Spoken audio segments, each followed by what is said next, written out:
Welcome back to my channel. ಇವತ್ತು ನಾನು ಮನೇಲಿ ಮಾಡ್ತಿರೋದು ಕೈಮಾ ಸಾರು ವಿತ್ ಇದಕ್ಕೆ ಬೇಳೆ. ಇವತ್ತಿನ ಸ್ಪೆಷಲ್ ಇದಕ್ಕೆ ಬೇಳೆ ಕೈಮಾ ಸಾರು. ಇದಕ್ಕೆ ಬೇಕಾಗಿರೋ ಇಂಗ್ರೀಡಿಯೆಂಟ್ಸ್ ನೋಡಿ. 1 kg ಕೈಮಾ ತೊಗೊಂಡಿದ್ದೀನಿ. ಅದಕ್ಕೆ 3 ಈರುಳ್ಳಿ ತೊಗೊಂಡಿದ್ದೀನಿ, 1 ತೆಂಗಿನಕಾಯಿ ತೊಗೊಂಡಿದ್ದೀನಿ, 4 ಬೆಳ್ಳುಳ್ಳಿ, ಶುಂಠಿ ತೊಗೊಂಡಿದ್ದೀನಿ, ಕಡಲೆ ತೊಗೊಂಡಿದ್ದೀನಿ, ಒಂದು ಸ್ವಲ್ಪ ಮೆಣಸು ತೊಗೊಂಡಿದ್ದೀನಿ, 7 ಲವಂಗ ತೊಗೊಂಡಿದ್ದೀನಿ, ಚಕ್ಕೆ, ಒಂದೇ ಒಂದು ಏಲಕ್ಕಿಕಾಯಿ, ಒಂಚೂರು ಸೋಂಪು, 4 ಹಸಿಮೆಣಸಿನ್ಕಾಯಿ, 1 ಟೊಮೊಟೊ, ಒಂದು ಸ್ವಲ್ಪ ಕೊತ್ತಂಬರಿ ಸೊಪ್ಪು, ಇಷ್ಟು. ಜೊತೆಗೆ ಧನಿಯಾ ಪುಡಿ ತೊಗೊಂಡಿದ್ದೀನಿ, ಖಾರ ಪುಡಿ. ಇದು ನಮಗೆ ಎಷ್ಟು ಬೇಕು, ನಾವು ಎಷ್ಟು ಸಾಂಬಾರು ಮಾಡ್ತೀವಿ ಅಷ್ಟಕ್ಕೆ ನಾವು ರುಚಿಗೆ ತಕ್ಕನಂಗೆ ನಾವು ಹಾಕ್ಕೋಬೇಕು. ಫ್ರೈ ಮಾಡ್ಕೋಬೇಕು. ಒಂದು 2 ಸ್ಪೂನ್ ಅಷ್ಟೇ ಎಣ್ಣೆ ಹಾಕ್ಕೊಂಡಿದ್ದೀನಿ.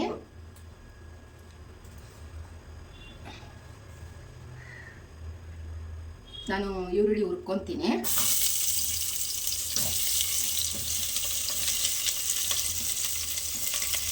ಶುಂಠಿ, ಬೆಳ್ಳುಳ್ಳಿ ಇಷ್ಟು ನಾನು ಹುರ್ಕೊತೀನಿ.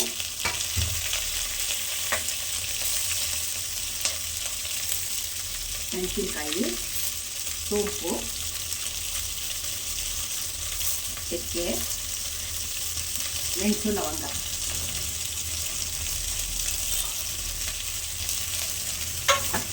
ಇದೆಲ್ಲ ಚೆನ್ನಾಗಿ ಫ್ರೈ ಆದಮೇಲೆ ನುಣ್ಣಗೆ ರುಬ್ಕೋಬೇಕು.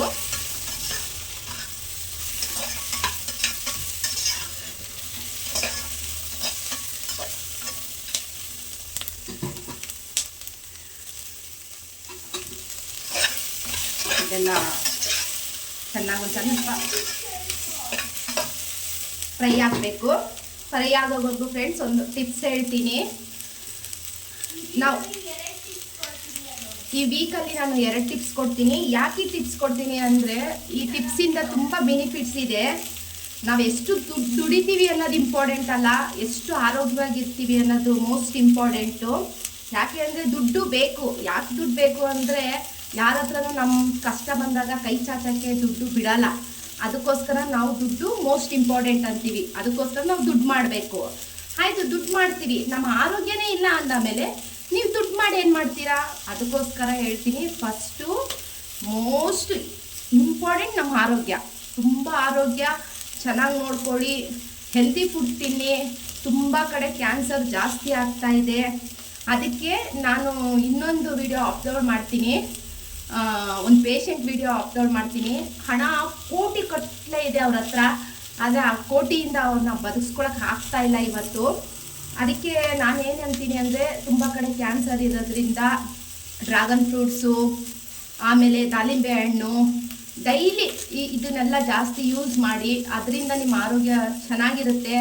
ಆಮೇಲೆ ಹತ್ತಿ ಮರ ಬರುತ್ತಲ್ವ, ಹತ್ತಿ ಹಣ್ಣು ಮರನ ಕೆಳಗಡೆ ಬುಡ ಇರುತ್ತೆ, ಅದು ದಪ್ಪ ಬುಡ ಇರುತ್ತೆ.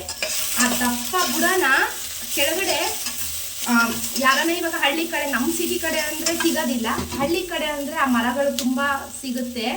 ಅದನ್ನು ತೋಡ್ಬಿಟ್ಟು ಅಲ್ಲಿ ಮಧ್ಯದಲ್ಲಿ ಕಟ್ ಮಾಡಿ ಅದ್ರ ಕೆಳಗಡೆ ಒಂದು ಪೀತಾಂಬರೆ ಚೊಂಬಿಕ್ಕಿ ಬೆಳಗ್ಗೆ ನೀವು ಹೋಗಿ ನೋಡೋಷ್ಟೊತ್ತಿಗೆ ಅದರಿಂದ ರಸ ಬಂದು ಬಿದ್ದಿರುತ್ತೆ. ಆ ರಸನ 1 ಸ್ಪೂನ್ ಕುಡಿಯೋದ್ರಿಂದ ನಿಮ್ಮ ಆರೋಗ್ಯ ತುಂಬ ಬೆನಿಫಿಟ್ ಸಿಗುತ್ತೆ. ಅದರಿಂದ ನಾನು ಹೇಳೋದಿಷ್ಟೇ, ನಿಮ್ಮ ಆರೋಗ್ಯ ತುಂಬ ಕಾಪಾಡ್ಕೊಳ್ಳಿ. ಯಾಕೆ ಅಂದರೆ ದುಡ್ಡು ಹೇಗೆ ಬೇಕಾದರೂ ದುಡಿಬೋದು, ಆದರೆ ಒಂದು ಸರಿ ಒಬ್ಬ ಮನುಷ್ಯ ಮಲ್ಕೊಬಿಟ್ರೆ ದುಡಿಯೋಕ್ಕಂತೂ ಆಗಲ್ಲ. ತುಂಬ ಕಷ್ಟ. ಆಮೇಲೆ ದುಡ್ದಿರೋದನ್ನ ಬೇರೆ ನೀವು ಹಾಸ್ಪಿಟಲ್ಗೆ ಮಾತ್ರ ಖರ್ಚು ಮಾಡ್ಬೋದು ಅಷ್ಟೇ, ತಿನ್ನೋಕ್ಕಾಗಲ್ಲ, ಏನು ಮಾಡೋಕ್ಕಾಗಲ್ಲ. ನಾವು ತಿನ್ಬೇಕು ಅಂದ್ಕೊಂಡಿದ್ದು ಸಹ ತೊಗೊಂಡು ತಿನ್ನೋಕ್ಕಾಗಲ್ಲ. ಆ ಸ್ಥಿತಿಯಲ್ಲಿ ಇವತ್ತು ಕ್ಯಾನ್ಸರ್ ಪೇಷಂಟ್ನ ನಾವು ನೋಡ್ತಾ ಇದ್ದೀವಿ. ಅದಕ್ಕೋಸ್ಕರ ಹೇಳ್ತಾ ಇದ್ದೀನಿ, ನೀವೆಲ್ಲ ನಮ್ಮ ಕುಟುಂಬ, ಅದಕ್ಕೋಸ್ಕರ ಮೋಸ್ಟ್ ಇಂಪಾರ್ಟೆಂಟ್ ಆರೋಗ್ಯ ಕಾಪಾಡ್ಕೊಳ್ಳಿ. ತುಂಬ ಆಯಾಸ ಮಾಡ್ಕೋಬೇಡಿ. ಎಷ್ಟು ಚೆನ್ನಾಗಿ ನಿಮ್ಮ ಆರೋಗ್ಯ ಕಾಪಾಡ್ಕೊತೀರಾ ಅಷ್ಟು ನಾವು ಆರೋಗ್ಯವಾಗಿರ್ತೀವಿ. ನೋಡಿ, ಇದು ಆಗಿದೆ. ಇಷ್ಟ ಆಗಿದ ತಕ್ಷಣ ಇದು ರುಬ್ಕೊಳಕ್ಕೆ ಹಾಕೊಳ್ಳೋಣ.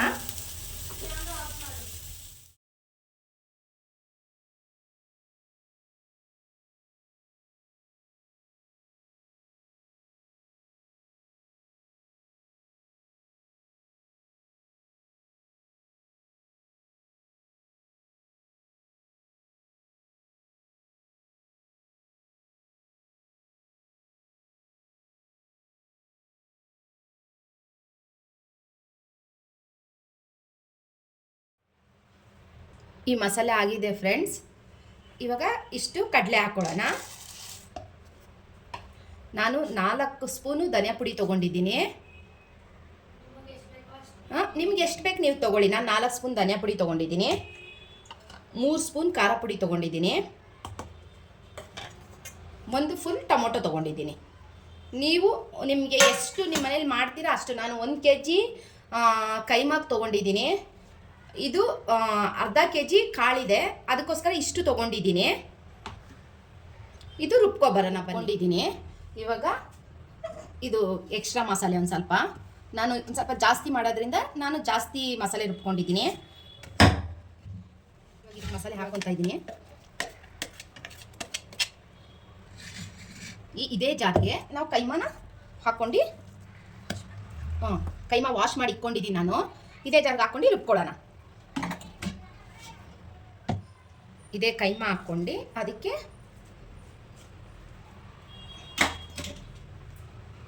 ನಾವು ರುಬ್ಬಿರೋ ಮಸಾಲೆ ಆ್ಯಡ್ ಮಾಡ್ಕೋಬೇಕು ರುಬ್ಬಕ್ಕೆ. ಕೈಮದು ರುಬ್ಕೊಂಡಿದ್ದೀನಿ ನೋಡಿ, ಇದು ರುಬ್ಕೊಂಡಿದ್ದೀನಿ, ಹಾಕ್ತಾಯಿದ್ದೀನಿ. ತುಂಬ ತರಿ ಇಲ್ಲ, ಒಂದು ಸ್ವಲ್ಪ ಮೀಡಿಯಮ್ ಆಗಿ ನಮ್ಗೆ ಎಷ್ಟು ಬೇಕು ಅಷ್ಟನ್ನು ರುಬ್ಕೊಂಡು ರೆಡಿ ಮಾಡ್ಕೊಂಡಿರ್ಬೇಕು. ಇಷ್ಟಾಗಿದೆ. ಇವಾಗ ಕಾಳನ್ನ ಒಗ್ಗರಣೆ ಹಾಕೋಣ ಬನ್ನಿ. ತಪ್ಪಲೆ ಇಟ್ಕೊಂಡಿದ್ದೀನಿ. ಸ್ವಲ್ಪ ಎಣ್ಣೆ ಹಾಕ್ತೀನಿ. ಒಂದು 4 ಸ್ಪೂನ್ ಎಣ್ಣೆ ಹಾಕಿದ್ದೀನಿ ನಾನು. ಬಿಕಾಸ್ ಒಂದು 1 kg ಇರೋದ್ರಿಂದ 1 kg ಕೈಮಾ ಇರೋದ್ರಿಂದ ನಾನು 4 ಸ್ಪೂನ್ ಅಷ್ಟು ಎಣ್ಣೆ ಹಾಕ್ಕೊಂಡಿದ್ದೀನಿ. ಇದು ಕಾಯ್ದಿದೆ. ಒಂದು ಈರುಳ್ಳಿ ಆನಿಯನ್ ತೊಗೊಂಡಿದ್ದೀನಿ, ಒಂದು ಫುಲ್ಲು.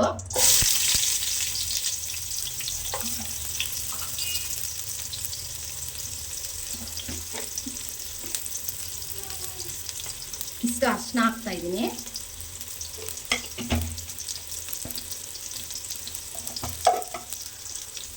ಒಂದಿಷ್ಟು ಕಸ್ತೂರಿ ಮೆಂತಿ, ನಮಗೆ ಒಂದು ಸ್ವಲ್ಪ ಎಷ್ಟು ಬೇಕಷ್ಟು ಕಸ್ತೂರಿ ಮೆಂತಿ ಹಾಕೋಬೇಕು.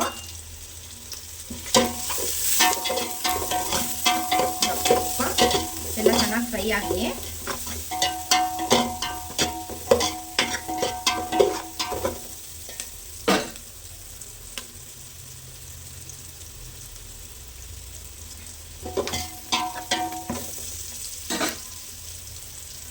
ಕಾಳು ತೊಳೆದಿಟ್ಕೊಂಡಿದ್ದೀನಿ.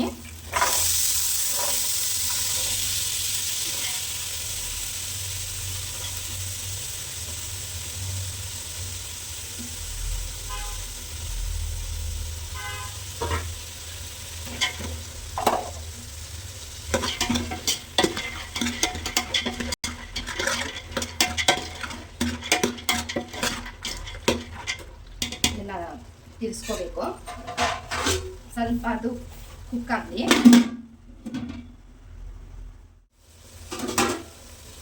ಆ ಕಾಳು ಸ್ಮೆಲ್ಲೆಲ್ಲ ಹೋಗಲಿ ಅಂತ.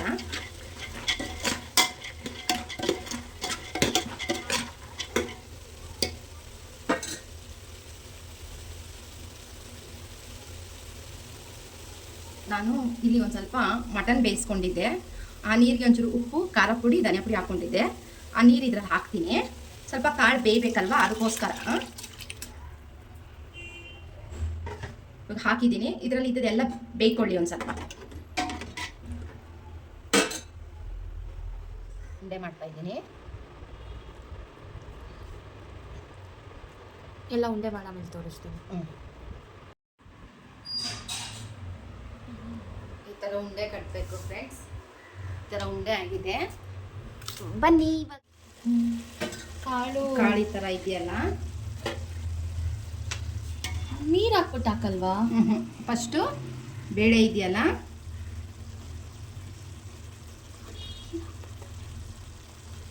ನಾನು ಜೋಣಿಸ್ಕೊ ಹೋಗೋಣ ಬನ್ನಿ ಫ್ರೆಂಡ್ಸ್. ಮತ್ತು ಇದನ್ನು ತುಂಬ ಹಳ್ಳ ಹಚ್ಬಾರ್ದು, ಉಂಡೆಗಳು ಹೊಡೆದೋಗುತ್ತೆ. ಹೊಡೆದೋದಾಗ ತಿನ್ನೋ ಮಜಾನೇ ಇರಲ್ಲ. ಸ್ಟವ್ ಸಿಮ್ಮಲ್ಲಿ ಇಟ್ಕೊಳ್ಬೇಕು ಈ ಉಂಡೆ ಬಿಡಬೇಕಾದ್ರೆ, ಐ ಫ್ಲೇಮಲ್ಲ.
ಥರ ಎಲ್ಲ ಬಿಟ್ಬಿಟ್ಟು ಅವಾಗ ಅದೇನಾಗುತ್ತೆ ಒಂದು ಸ್ವಲ್ಪ ಹಬೆಗೆಲ್ಲ ಬೇಯ್ಕೊಳ್ಳುತ್ತೆ.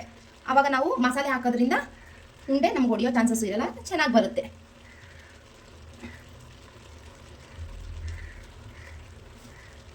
ಇವಾಗ ಆಗಿದೆ, ಒಂದು ಸ್ವಲ್ಪ ಮುಚ್ಚಿಬಿಡೋಣ. ಅದು ಹಬೆಗೆಲ್ಲ ಬೇಯ್ಕೊಳ್ಳುತ್ತೆ. ಗಟ್ಟಿ ಮಸಾಲೆ ಏನಿತ್ತು ಅದನ್ನು ನೀರಾಕಿ ಮಿಕ್ಸ್ ಮಾಡ್ಕೊಂಡಿದ್ದೀನಿ. ಇದೇನಕ್ಕೆ? ಇದು ಅದರಲ್ಲೇ ಹಾಕೋಣ ಅಂತ ಬೇಯಿಸಿರೋ ಮಟನು. ಅವಾಗ ನಿಮಗೆ ನೀರೆಲ್ಲ ಹಾಕ್ನಲ್ಲ, ಇವಾಗ ಅದು ಮಟನ್ ಹಾಕ್ತೀನಿ ಲಾಸ್ಟಲ್ಲಿ. ನೋಡಿ ಈ ಥರ ಆಗಿದೆ. ಇವಾಗ ನೀರು ಹಾಕ್ತಿದ್ದೀವಿ, ಮಸಾಲ ನೀರು ಹಾಕ್ತಾ ಇದ್ದೀನಿ. ನೋಡಿ ಉಂಡೆ ಹೇಗೆ ಬಂದಿದೆ, ನೋಡಿ ಹೆಂಗೆ ತೇಲ್ತಾ ಇದೆಯಲ್ಲ, ಈ ಥರ ಆಗುತ್ತೆ. ನಮಗೆ ಎಷ್ಟು ನೀರು ಬೇಕು ಇದು ಹಾಕೋದು.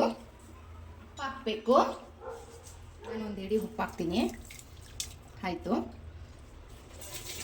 ಇವಾಗ ಇದನ್ನ ಕುದಿಯಕ್ಕೆ ಬಿಡೋಣ. ಒಂದು ರೌಂಡ್ ಕಲ ಹಾಕೋಣದು. ನೋಡಿ ನಿಧಾನಕ್ಕೆ ಕಲ ಹಾಕಬೇಕು, ನಿಧಾನಕ್ಕೆ ಕಲ ಹಾಕ್ಬೇಕು. ಈ ಥರ ನೋಡಿದ್ರ, ಈ ಥರ ಕಲ ಹಾಕಬೇಕು. ಇವಾಗ ಇದನ್ನು ಚೆನ್ನಾಗಿ ಕುದಿಯಕ್ಕೆ ಬಿಡೋಣ. ಓಕೆನಾ? ಹೆಂಗೆ ಕುದೀತಿದೆ ನೋಡಿ.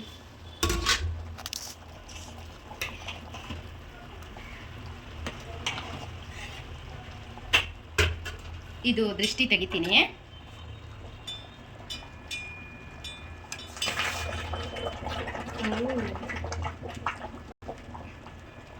ಏನು ಅಷ್ಟೊಂದು ಬಂತು? ಏನು ಅರ್ಥ ಅಂತಂದರೆ, ಏನಂದರೆ ಹೊರಗಡೆಯಿಂದ ನಾವು ಮಟನು ಎಲ್ಲ ತಂದಿರ್ತೀವಲ್ಲ, ಆವಾಗ ಈ ಥರ ನಾವು ಹಳ್ಳಿ ಕಡೆ ಅಂದರೆ ಕುಡ್ಲಿಯಲ್ಲಿ ದೃಷ್ಟಿ ತೆಗಿತೀವಿ. ಇಲ್ಲಿ ಚಾಕು ಅಲ್ವಾ, ಅದರಿಂದ ಚಾಕುಲಿ ನಾನು ದೃಷ್ಟಿ ತೆಗಿತೀನಿ. ನಾನು ಏನೇ ಮಟನ್ ಮಾಡಿದ್ರು ಚಾಕುಲಿ ನೋಡಿ ಈ ಥರ ಬಂದಿದೆ ಉಂಡೆ. ಎಷ್ಟು ಚೆನ್ನಾಗಿ ಬಂದಿದೆ ನೋಡಿ. ಟೇಸ್ಟ್ ಮಾಡಪ್ಪ.